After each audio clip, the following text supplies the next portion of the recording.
in Chapter 3 on 3.4, we're going to go into the average rate of change, or we'll call it the ARC.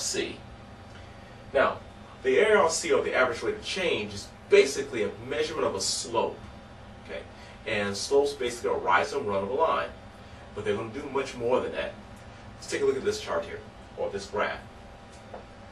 This graph, I want the input of this graph right here to be time.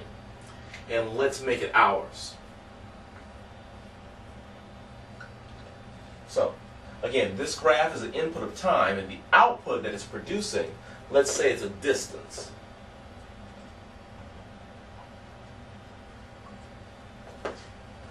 And let's measure the distance in miles.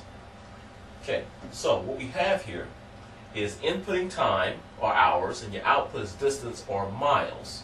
And you see when you input 1 hour, the output is 10 miles. When you input 2 hours, the output is 16 miles. Input 3 hours, you've gone 21 miles. And then finally 4 hours, your output is 22 miles. Okay. Now, we're going to look at some time intervals.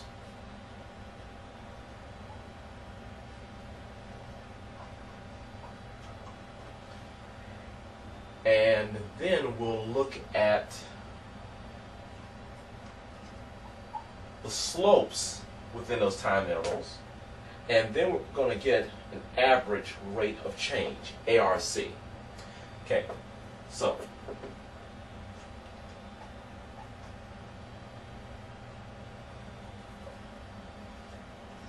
this is the time period between 1 and 2 seconds. This is the time period between 1 and 2 seconds.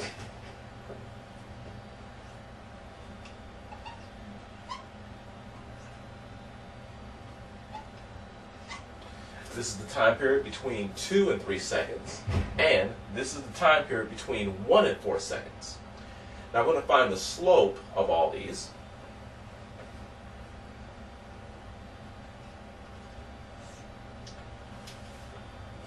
The slope here between time period 1 and 2, so it's hours, we see that the output here is 16 miles. And we came from a distance of 10 miles. We're now at 2 hours, and we came from the first hour. Okay, therefore the slope will be made out of the output minus over the difference of the output over the difference of the input. That'll give us the rise and the run of the output and input. We end up with 6 over 1, which is 6. So the average rate of change for this is 6. Now, the numerator is measuring miles. The denominator is measuring hours. Therefore, the units for this 6 is miles per hour. So between the first hour and the second hour, we went an average of 6 miles an hour to go from the 10th mile to the 16th mile. Again, an average of 6 miles an hour. Now, between the second hour and the third hour, we're going from the 16th mile to the 21st mile, from the third hour, second hour to the third hour. Okay. And this will give me 5 over 1. So this will end up being 5 miles an hour. What this means is that between the second and the third hour, to go from the 16th mile marker to the 21st mile marker, we have to drive an average of 5 miles an hour.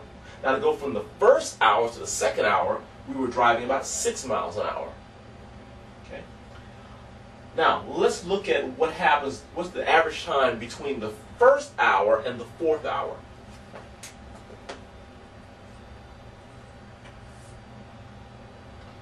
See, here we are at mile 22, and we were at mile 10. and it's the 4th hour, and we're at the 1st hour.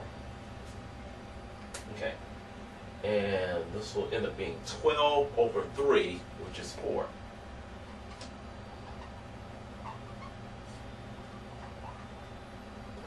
So the average rate of change between the 1st hour and the 4th hour will be 4 miles an hour. That means we could have driven 4 miles an hour between the 1st hour and the 4th hour and gotten from 10 miles out to 22 miles out. Okay, now we're going to look at the average rate of change again, but we're going to generalize it. Instead of using specific numbers like hour 1, hour 2, hour 3, hour 4, we're going to use symbols such as X for the input.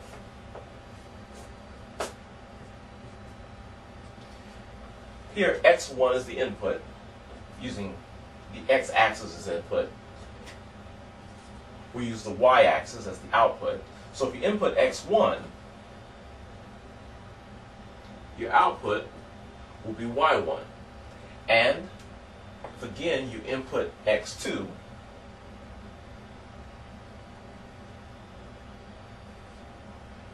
the output is Y2. So the average rate of change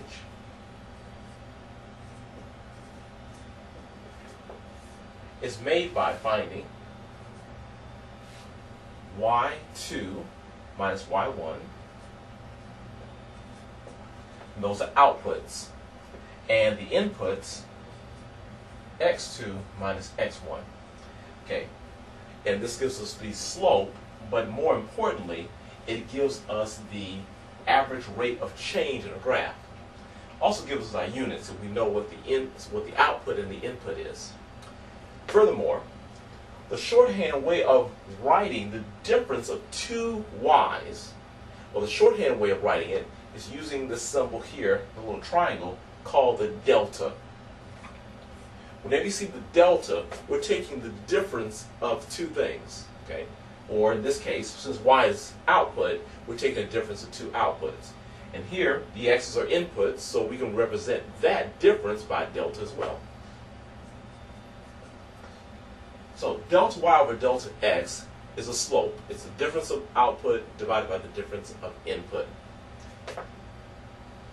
Now, let's move on to function notation. We're going to do the exact same thing here, but use function notation rather than the y notation.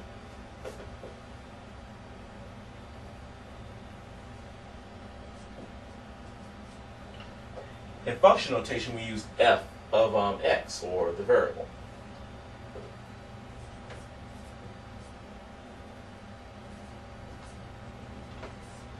So what we'll have here, if you input x1 into the function, the output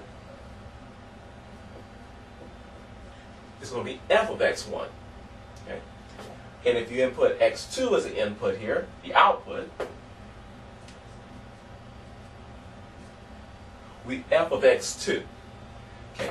So you would write the average rate of change using function notation as f of x2 minus f of x1 all over x2 minus x1. Same results, we're just using function notation. Furthermore, because we have differences of functions, we can use the delta the same way. Delta f of x over delta x. That's a way of describing the average rate of change. Okay, one last change. We're going to use function notation still, but instead of using the x1 and x2, we're going to use instead a for the first input. Okay, does the exact same thing that x1 does, it's just the input. But instead of making a new a, like an a1 and an a2 like we did the x1 and x2, we're going to say the other point is still a plus some extra number. So this is a.